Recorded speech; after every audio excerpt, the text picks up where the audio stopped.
नमस्कार सिंह साहब। आज हम लोग सर्वप्रथम शुरू करते हैं गुड मॉर्निंग और नमस्ते से ही। थोड़ी सी हट करके एक लाइन बात करता हूँ।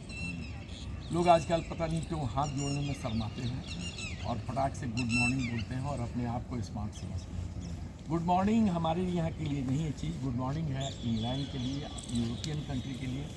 यहाँ सूर्य निकलना उनके लिए एक बहुत बड़ी सौभाग्य की बात है। सुबह सुबह सूर्य उनका नहीं निकलता है तो वो लोग इच्छा जाहिर करते हैं, ऊपर वाले से मनाते हैं कि कम से कम आज जो है अच्छी सुबह हो, सूर्य का दर्शन हो। हमारे यहाँ तो सूर्य कभी ख़त्म होता ही नहीं है। जब सुबह उठिए आँख खोलिए और सूर्य सामने है। तो हमारे यहाँ प्रणाम करने की व्यवस्था है और ये बताया गया है नमस्कार कीजिए या प्रणाम कीजिए।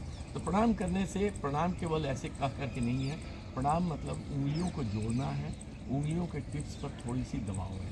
उंगलियों के टिप्स पर दबाव आने से क्या होता है कि हमारा उंगली एक ऐसा है टर्मिनल पॉइंट है जहाँ हार्ट से खून आ रही है और फिर वहीं से लौट रही है। तो जब यहाँ पर टर्मिनल पॉइंट पर दबाव होता है तो आने वाले खून के लिए वैक्यूम क्रिएट होता है और जाने वाले खून के लिए प्रेशर क्रिएट होता है।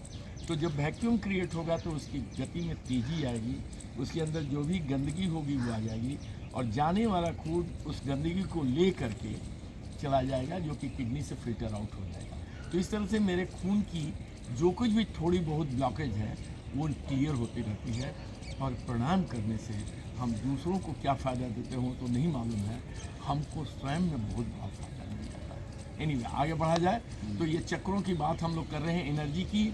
ये भी हम आज जो बात किए हैं ये इसी कॉन्टेक्स्ट में है कि एनर्जी बढ़ाने का हमारे ऋषि मुनियों ने बहुत कुछ साधन दिया है। ये प्रणाम करने से भी हमारी अंदर की आंतरिक शक्ति बढ़ती है। तो आइए शुरू करते हैं। आज के विषय है स्वाधिष्ठान चक्र।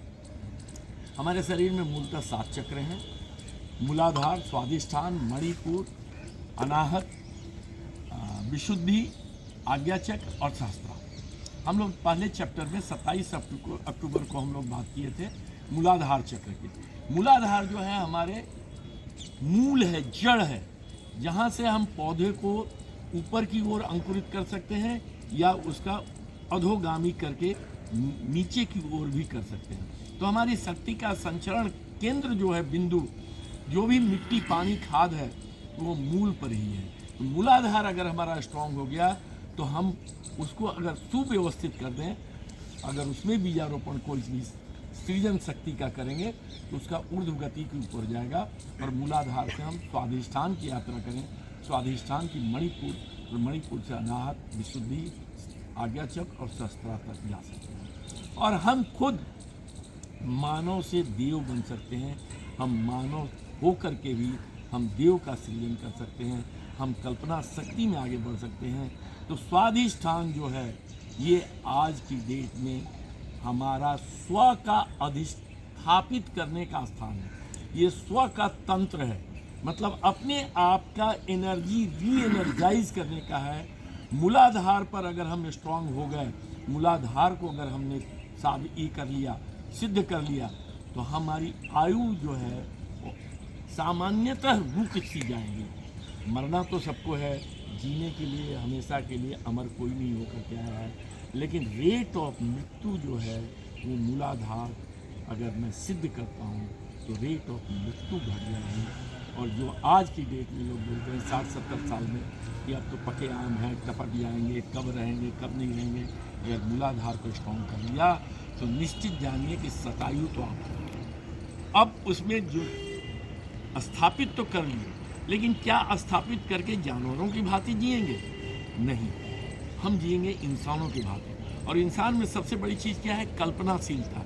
कल्पनाशीलता है मतलब सृजन करने की शक्ति। तो सृजन का जो शक्ति है वो स्वाधिष्ठान से स्थापित होना चाहिए। अपने आप को जब हम स्थापित कर लें स्वाधिष्ठान चक्र में तो वहाँ से हमारी सृजनात्मक शक्ति बढ़ेगी। तो हमारा जो है बहुत से ऋषि मुनि लोग, बहुत से तपस्वी लोग बहुत सा साधन दिए हैं।